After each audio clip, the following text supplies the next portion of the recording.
Hello everyone, welcome back to my YouTube channel commerce only commerce. आज हम लोग retirement of A partner के अंतर्गत एक प्रैक्टिकल प्रॉब्लम बना के चलेंगे। कभी कभी क्वेश्चन में दिया रहता है कि जो पार्टी रिटायरमेंट करता है उसका जो अमाउंट ड्यू है उस पार्ट पेमेंट जो होता है इमीडिएटली कर दी जाता है, वो चाहे चेक के थ्रू से हो या फिर बैंक के थ्रू से हो या फिर कैश के थ्रू से हो, और बाकी जो बैलेंस अमाउंट बच जाता है वो उसका लोन अकाउंट में ट्रांसफर कर दिया जाता है। ठीक है, तो आज हम लोग उस तरह का प्रॉब्लम करके चलते हैं। तो चलो हम लोग स्टार्ट करते हैं।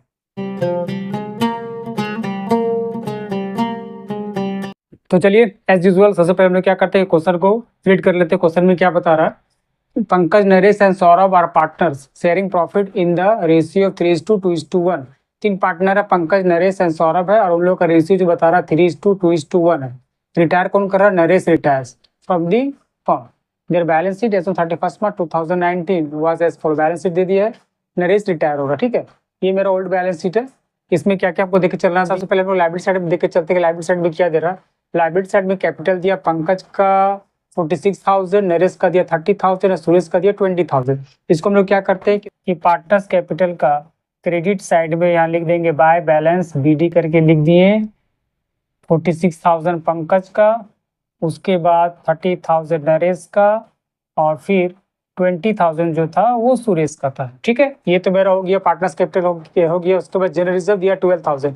इस जनरल रिजर्व भी हम लोग क्या करते हैं कि पार्टनर्स कैपिटल का क्रेडिट साइड में लेके चलते हैं और क्या लिखते हैं, बाय जनरल रिजर्व करके यहाँ लिख देंगे।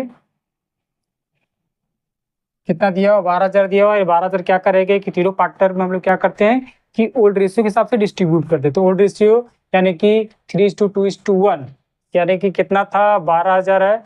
12,000 का 3/6 कौन लेगा? पंकज लेगा। यानी कितना हो जाएगा? ये हो जाएगा 6,000 रुपया पंकज। फिर 12,000 का 2/6 जो है 4,000 रुपया लेगा नरेश, और फिर 12,000 का 1/6 जो है 2,000 रुपया कौन लेगा? सौरभ लेगा। यानी कि यहाँ पर लिखेंगे पंकज में 6,000 रुपया, 4,000 रुपया, और फिर 2,000 रुपये हम लोग लिख दिए। ठीक है, उसके बाद संडी क्रेडिटर है, बिल्स पेबल है, आउटस्टैंडिंग सैलरी है, प्रोविजन फॉर लीगल डैमेज दिया हुआ। बैंक दिया हुआ 7,400, डेटर 6,000 रुपया, उसमें से provision for doubtful debts 400 minus किया हुआ है, 5,600 स्टॉक है, फर्नीचर है, और प्रेमिसेस 80,000 दे दिया। अब यहाँ पर एडजस्टमेंट क्या बता रहा है, बोला प्रेमिसेस एप्रिसिएटेड बाय 20%। प्रेमिसेस जो है वो मेरा 20% एप्रिसिएट हो रहा है, बढ़ रहा है। तो बढ़ेगा तो लोग क्या करते हैं कि रिवैल्यूएशन अकाउंट में क्रेडिट साइड में लिखते हैं एसेट है, बाय प्रेमिसेस करके लिख देंगे। 20% बढ़ा है। प्रेमिसेस कितना था? 80,000 था। 80,000 का 20% कितना था? 16,000। ये 16,000 रुपये हम लोग यहाँ पर लिख दिए। ठीक है, उसके क्या बढ़ा? Stock depreciated bye 10%। स्टॉक घट रहा है, डिप्रिसिएट हो रहा है। इसको क्या करना है कि रिवैल्यूएशन अकाउंट का डेबिट साइड में लिख देंगे 10% घट रहा है। तो कितना स्टॉक दिया होता है? 9,000। 9,000 का 10% कितना होता है? ये 900 लिख दिए। ठीक है, उसके क्या बता रहा? And provision for doubtful debt at the rate of 5% maintain on debtor. Debtor पर हमको प्रोविजन फॉर डाउटफुल डेट निकाल के चलना है। तो डेटर मेरा 6,000 दिया हुआ था, उसका 5% कितना था? 300 होता। यानी कि पहले से 400 रुपये दिया हुआ था, अब लेकिन आप बोलते हैं कि 300 करना है। यानी कि क्या करना है? प्रोविजन फॉर डाउटफुल डेट को कम करके चलना है। यानी कि मेरा डेटर को क्या करना है? बढ़ा देना है। तो बढ़ा देंगे तो ये क्या हो जाएगा? ये मेरा एसेट बढ़ रहा है, तो इसको क्या लिखेंगे? रीवैल्यूएशन अकाउंट का क्रेडिट साइड में लिख देंगे by provision for doubtful debts लिख देंगे 100 रुपये, ये लिख दिए। ठीक है, उसके बाद further provision for legal damages to be made for ₹1200। हमको क्या करना है कि ये जो प्रोविजन फॉर लीगल डैमेज 6,000 रुपये दिया हुआ था, हमको और एक्स्ट्रा 1,200 रुपया मेंटेन करके चलना है, यानी लायबिलिटी से बढ़ा देना है। इसको क्या करेंगे? रिवैल्यूएशन अकाउंट का डेबिट साइड में लिखेंगे to provision for legal damages. कितना था? 1,200 बढ़ गया, ये 1,200 रुपये हम लोग लिख दिए। ठीक है, और कुछ बता रहा है? हाँ, बोल रहा है and furniture broke up to ₹45,000, और फर्नीचर को 45,000 कर देना। फर्नीचर में था 41,000 और कर देना 45,000, यानी 4,000 बढ़ा देना। तो इसको भी हम लोग क्या करेंगे? रिवैल्यूएशन अकाउंट का क्रेडिट साइड में लिखेंगे बाय फर्नीचर करके 4,000 रुपये, ये मेरा बढ़ गया। ठीक है, और कुछ है? और एसेट के बारे में, लाइबिलिटी के बारे में कुछ नहीं बता रहा, यानी कि रिवैल्यूएशन अकाउंट का मेरा खाता यहीं तक चलेगा। ठीक है, उसके क्या मेरा goodwill of the firm value ₹42,000। ये गुडविल दिया हुआ है, यानी कि सेल्फ जनरेटेड गुडविल एडजस्टमेंट में दिया हुआ है। तो सबसे पहले हमको देखना है कि कौन पार्टी रिटायर कर रहा है। यहाँ पर रिटायर जो कर रहा है वो नरेश रिटायर कर रहा है। नरेश रिटायर कर रहा है, तो सबसे पहले हमको देखना है कि नरेश का शेयर कितना हो रहा है गुडविल में। तो Naresh share in goodwill, goodwill में जो कितना शेयर होगा? 42,000 था, और नरेश का शेयर कितना था? 2/6 था।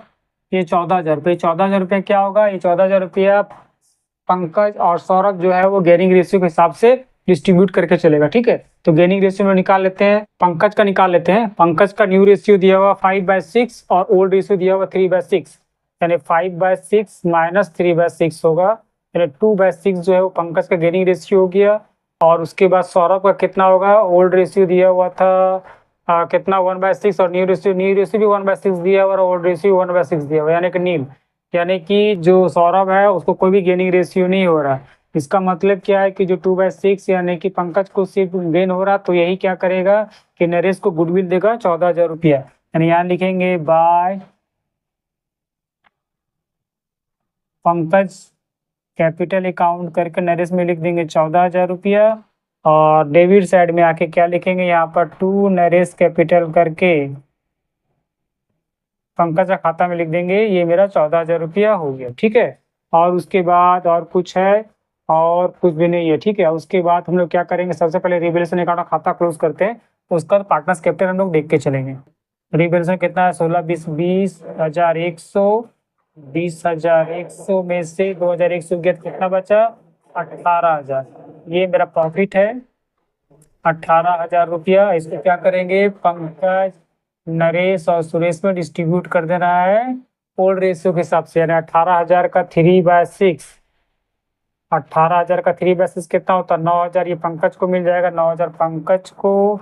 और उसके बाद नरेश को कितना होगा 2/6 यानी कि 6,000 रुपया, और सुरेश को 3,000 रुपया। इसको फिर यहाँ लिखेंगे, पार्टनर्स कैपिटल का क्रेडिट साइड में लिख देंगे बाय रिवैल्यूएशन अकाउंट करके 9,000, 6,000 और 3,000। ठीक है, अब क्या बता रहा, मोस्ट इम्पोर्टेंट थिंग, 3 नंबर क्या बता रहा है, ₹26,000 from Naresh capital account transfer to his loan account, यानी कि 26,000 रुपया जो रहेगा नरेश कैपिटल अकाउंट का, उसको हम लोग क्या करना है कि लोन अकाउंट में ट्रांसफर करना है, and balance paid through bank, और जो बैलेंस बचेगा वो हम लोग क्या करना है कि बैंक के थ्रू से पेमेंट करना है। इफ रिक्वायर्ड, अगर जरूरत पड़े, लोन में भी टेकन फ्रॉम बैंक, बैंक से लोन भी ले सकते हैं। तो सबसे पहले हम नरेश का खाता क्लोज करते हैं, कि नरेश का खाता देखते हैं क्या बता रहा है।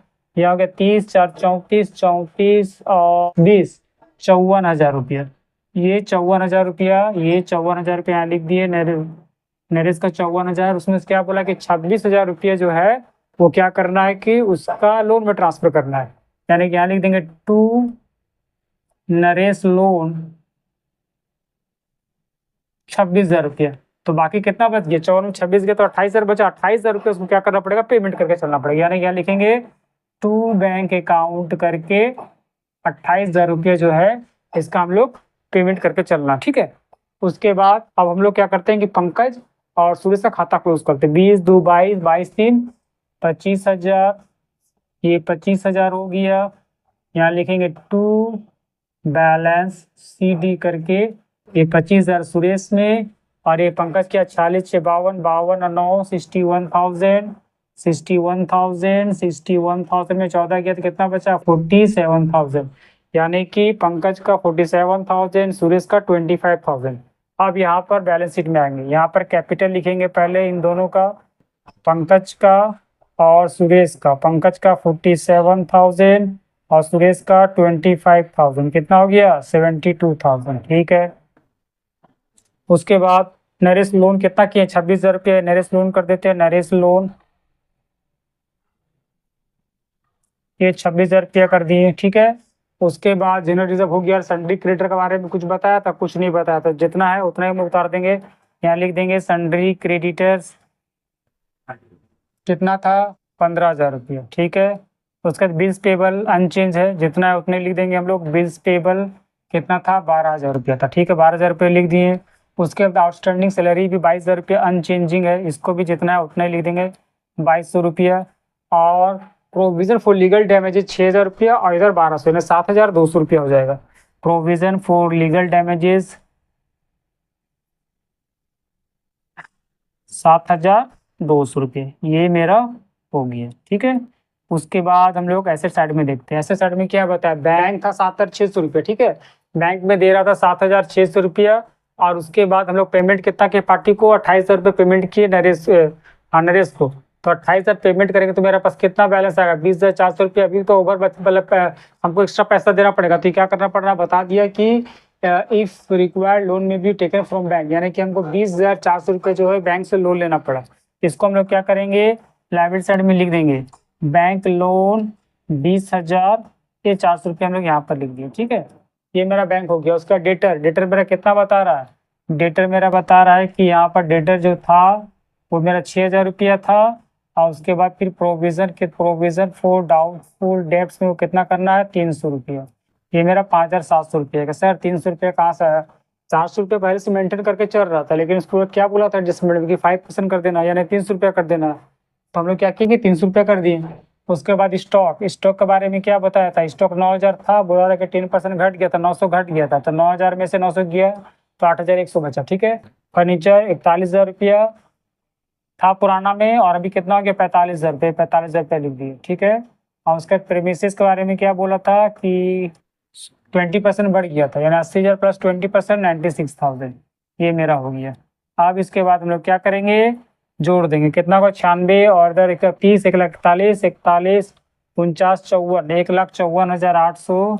ये मेरा हो गया ऐसे साइड में। इधर कितना होगा, ये 72 और 26 कितना होता है, 98 और 1,13, 1,13 और 12, 1,25, 1,25 और 1,45, 1,45 और 7, 52, 53, 54, 54,800, 1,54,800। ये मेरा लाइबिलिटी साइड में भी आ गया, यानी कि दोनों तरफ मैच हो गया, सब कुछ सही हो गया। ठीक है, समझ में आ गया आप लोग को। अगर कोई भी प्रॉब्लम होता है तो मुझे कमेंट करना, मैं बताने का पूरा से पूरा कोशिश करूंगा। ठीक है, अगर वीडियो अच्छा लगे तो प्लीज़ इसे लाइक करना, सब्सक्राइब भी करना और अपने फ्रेंड लोग को शेयर करके चलना। मिलते हैं फिर नेक्स्ट वीडियो में इसी तरह का प्रॉब्लम लेके। तब तक आप लोग इस टाइप का जितना भी प्रॉब्लम है उसको प्रैक्टिस करते रहिए।